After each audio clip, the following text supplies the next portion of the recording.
자, 좋은 하루 되고 있습니까? 오늘 말씀은 로마서 6장 8절에서 14절 말씀입니다.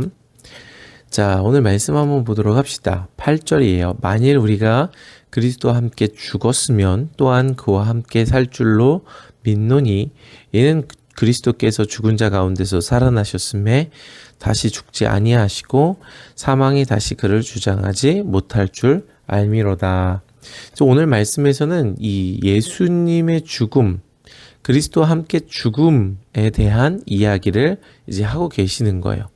왜냐하면 이전에 우리가 이 아담의 후손으로서 이 죄를 지을 수밖에 없는 존재, 율법 아래서 죽을 수밖에 없는 존재에 대한 이 바울의 설명이 있었어요. 이것은 그러니까 나쁜 짓을 해서 죄를 짓게 돼서 죽음에 이르는 게 아니라 죄를 지을 수밖에 없는 존재적인 이 설명이죠. 그래서 이 아담이 원죄를 지었고 그 후손으로 나는 모든 자들이 원죄 아래, 죄 아래 이 사망이 왕노릇하는 그곳에 있을 수밖에 없다라고 바울이 설명을 했죠. 그렇기 때문에 우리가 이제 인간으로서 태어난 이상 죄 아래 있을 수밖에 없고 죽음이 왕노릇할 수밖에 없죠. 그런데 그런 우리의 존재가 그리스도와 함께 죽은 것이다 라고 바울이 얘기를 하는 거예요. 그래서 이전의 이 아담의 계보에 아담의 후손으로 죄 아래 있고 죄의 종노릇하고 사망이 왕노릇하던 나는 그리스도와 함께 죽은 거예요. 그리고 그리스도의 부활과 함께 다시 살아난 것을 바울이 믿는다라고 말을 합니다. 그래서 이 9절 그리스도께서 죽은 자 가운데서 살아나셨음에 다시 죽지 아니하시고 사망이 다시 그를 주장하지 못할 줄 우리가 알미라. 10절 그가 죽으심은 죄에 대하여 단번에 죽으시며 그가 살아계심은 하나님께 대하여 살아계심이니 예수님의 죽으심과 부활하심에 대한 설명이에요. 그런데 이것을 설명하는 이유가 뭐냐 하면 11절 이와 같이 그러니까 예수님의 죽으심과 부활 그래서 예수님이 죄에 대해서 단번에 죽으셨고 살아나셔서 하나님께 대해서 이제 생명을 얻고 하나님 앞에 살아계신 것처럼 이와 같이 너희도 너희 자신을 죄에 대하여 죽은 자요 그리스도 예수 안에서 하나님께 대해서는 살아있는 자로 여길지어다. 이게 바울의 설명이에요. 이전에 우리는 아담의 계보에서 아담의 후손으로서 사망의 왕노릇할 수밖에 없었지만 이제 그리스도의 죽으심과 합하여 죽었기 때문에 다시 그리스도와 부활과 함께 살아나게 됐다는 거예요. 그러니 이제 우리도 이 아담의 계보로부터 죽어서 그리스도의 라인, 예수 그리스도의 계보로 다시 생명의 삶으로 은혜를 받는 삶으로 살아나게 되었다라고 바울이 얘기를 하는 거죠. 이것에 대해서 예수님께서 말씀하셨던 게 뭐냐면 거듭남이에요. 사람이 물과 성령으로 거듭나지 아니하면 하나님의 나라를 볼 수 없다고 말씀을 하셨죠. 여러분 거듭나야 됩니다. 거듭난다는 게 다시 태어난다는 말이죠. 이전에 내가 죽고 예수 그리스도 안에서 새 것이 되는 거예요. 새 피조물이 되는 거예요. 여러분 이게 어떻게 가능합니까? 라고 묻는 게 니고데모의 질문이었죠. 어떻게 사람이 한번 태어났다가 다시 모태로 들어가서 다시 태어날 수 있습니까? 이게 어떻게 가능합니까? 여러분 어쩌면 그게 우리의 생각일지도 모르겠어요. 나는 다시 태어나는 게 불가능합니다. 여전히 죄를 사랑하고 육신의 정욕대로 사는 게 편합니다. 그런데 이 하나님의 말씀은 뭐냐면 우리가 예수 그리스도의 십자가의 죽으심과 함께 합하여 이미 죽었다는 거예요. 그리고 그의 부활하심과 합하여 하나님 앞에 다시 살아났다는 거죠. 여러분 우리가 주일날 믿음에 대한 이야기를 했어요. 믿음에 대한 설명들 여러분 뭐냐면 이것을 믿으라는 거죠.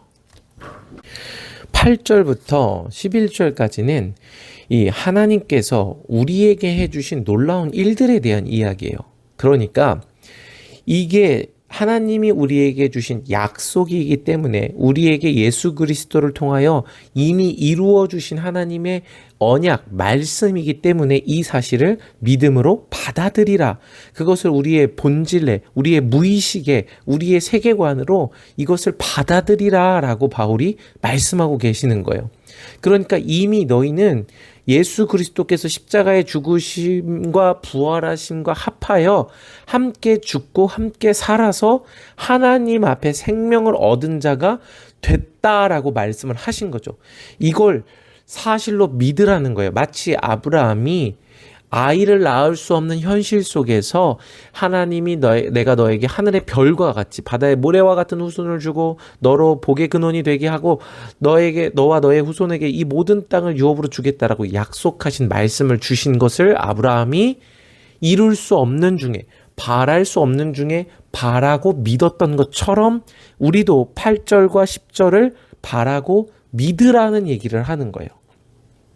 그러면서 12절부터 현실이 나옵니다. 현실.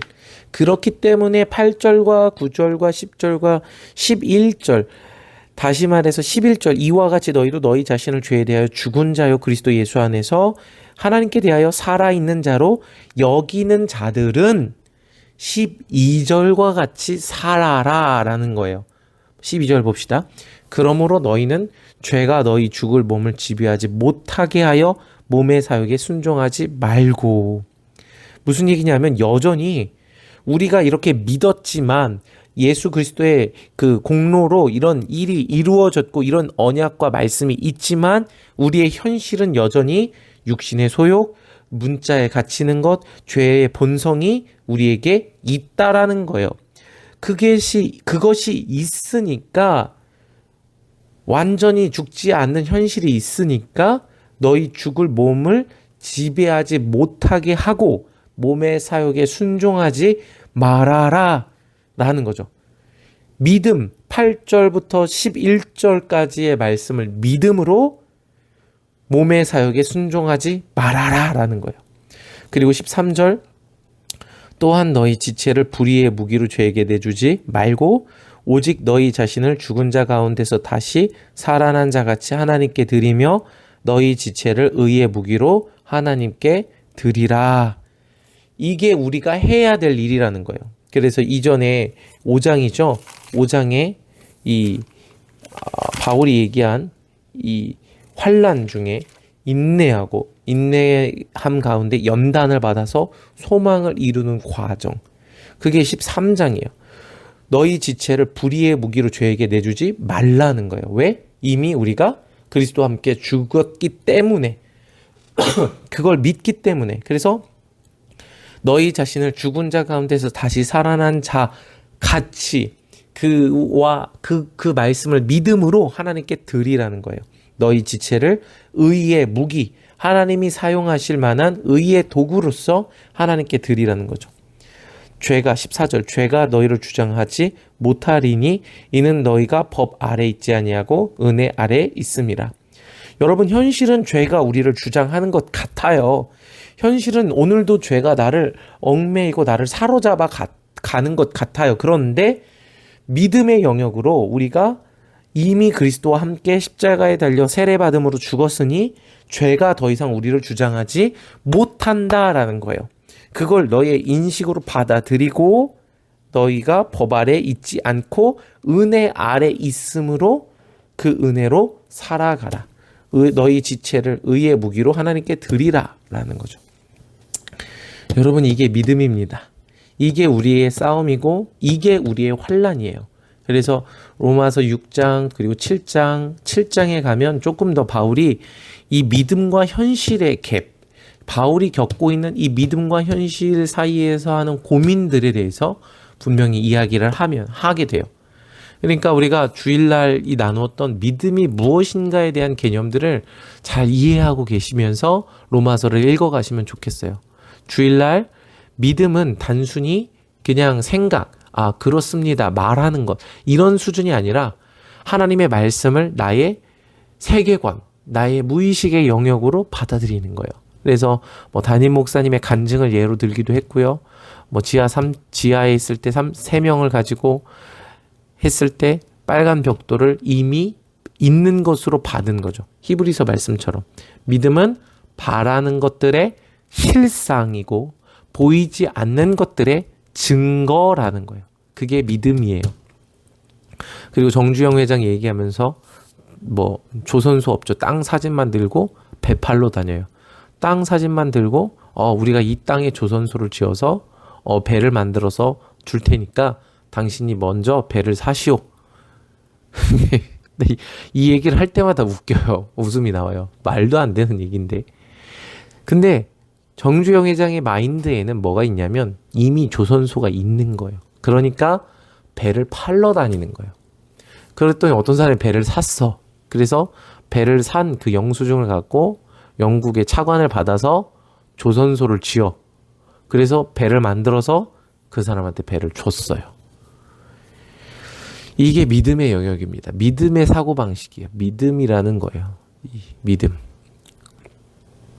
자, 여러분, 우리가 세상에 성공할 때도 믿음이 이 성공의 영역에 큰 영향을 미치는데, 구원의 영역에서도 우리가 하나님의 말씀을 이미 있는 것으로 인식하시기 바랍니다. 있다고 쳐주는 게 아니라, 있다고 상상하는 정도가 아니라 이미 있는 실상으로 인지하는 거예요. 그럴 때 여러분의 행동이 바뀌고 우리의 선택이 바뀌는 좋은 열매가 맺히게 되는 거죠.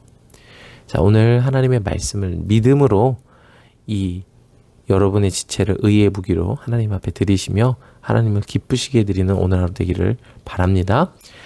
주님의 이름으로 사랑하고 축복하고 오늘도 주님 안에 거하시기를 바랍니다.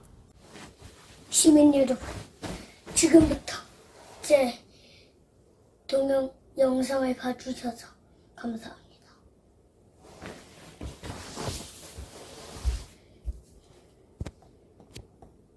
안녕하세요. 야옹이 선생님 2마리예요. 야옹이 선생님 2마리면 어떻게 될까요? 야옹이 하트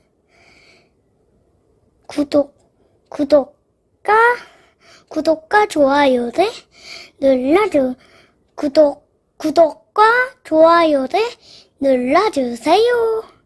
안녕.